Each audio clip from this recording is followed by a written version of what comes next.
కొల్లేరు వరద నుంచి చేపల చెరువులను కాపాడుకునేందుకు ఆక్వా రైతులు తిప్పలు పడుతున్నారు. పడవల్లో వెళ్లి చెరువు గట్లు పటిష్టం చేసే పనిలో నిమగ్నమయ్యారు. ఇప్పటికే అనేక చెరువులు నీట మునగడంతో మిగతా ఆక్వా రైతులు ఆందోళన వ్యక్తం చేస్తున్నారు. కొల్లేరు ఆక్వా రైతుల పరిస్థితులపై మరింత సమాచారం మా రిపోర్టర్ మల్లికార్జున అందిస్తారు.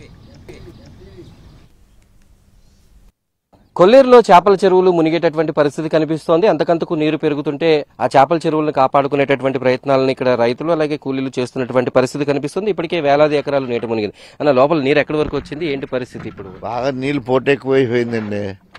చేపల చెరువులు ఏదో మేము ఉండిలాగా కొద్ది గొప్ప తలకో ఎకరం చేసుకుందాం అంటే అయ్యాం గట్లు కొట్టిపోయేటట్టుంది. వాటిని కాపాడకుండా కష్టమవుతుంది బాబు.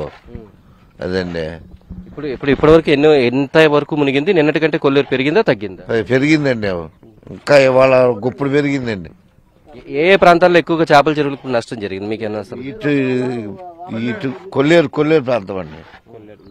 అలా మీరు చెప్పండి, ఇప్పుడు లోపల ఉన్నటువంటి ఇంకెంత పెరిగితే ఎంత వరకు మునిగేటటువంటి అవకాశం?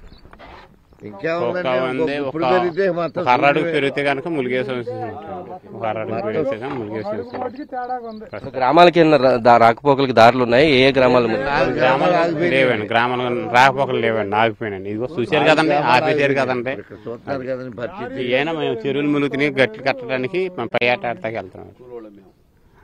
ఇది పరిస్థితి. ప్రస్తుతం కొల్లేరులో ఉన్నటువంటి పరిస్థితిని మనం ఇక్కడ చూస్తున్నాం. చేపల చెరువులు అలాగే లంక గ్రామాలు ముంపు బారిన పడటంతో వాళ్ళందరూ కూడా ఆందోళన చెందుతున్నటువంటి పరిస్థితి కనిపిస్తోంది. లోపల అంటే అంతా కూడా నీరు ముంచెత్తడంతో కష్టమైనటువంటి పడవలు తెప్పించుకుని పలుగు పారా తీసుకుని అక్కడికి వెళ్లి గట్లను పటిష్టం చేసుకునేటటువంటి పరిస్థితిలో ఉన్నారు. మరికొంత అంటే ఒక 3-4 అంగుళాలు పెరిగితే చేపల చెరువులోకి నీరు కూడా ప్రవేశించేటటువంటి అవకాశం ఉన్నటువంటి నేపథ్యంలో గట్లను మరింత పెంచుకుని వాటిని పటిష్టం చేసుకుని వేసినటువంటి ఇప్పటివరకు పెట్టినటువంటి పెట్టుబడిని కాపాడుకునేటటువంటి ప్రయత్నాలు చేస్తున్నారు. ఇప్పటికీ కొల్లేరు గ్రామాల్లో అనేక చోట్ల చేపల చెరువులు ముంపు బారిన పడి ఆక్వా రైతులకు తీవ్ర నష్టం జరిగింది. ఇప్పటికీ రొయ్యల చెరువులు, చేపల చెరువులు వేలాది ఎకరాల్లో మునిగిపోయినటువంటి పరిస్థితి.